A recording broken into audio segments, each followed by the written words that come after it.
ప్రభు అయిన యేసుక్రీస్తు నామములో మీ అందరికి వందనములు. హల్లెలూయా.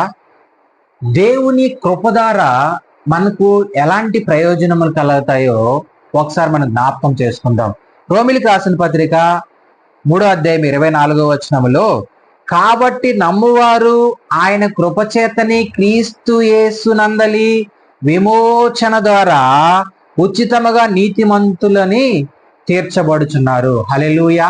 ఉచితముగా నీతిమంతులుగా దేని చేత? ఆయన కృప చేతనే ఇజ్రాయెల్ ప్రజలు 430 సంవత్సరాలు ఐగుప్తిలో చెరలో బానిసత్వంలో ఉన్నప్పుడు దేవుడు ఏం చేశాడు? వాళ్ళకి విడుదల ఇచ్చాడు. అదే విధముగా దేవుడు వాళ్ళకు వాగ్దానం చేశాడు. ఏమని? పాలు తేనెలు ప్రవహించే దేశం మీకు ఏమిస్తాను?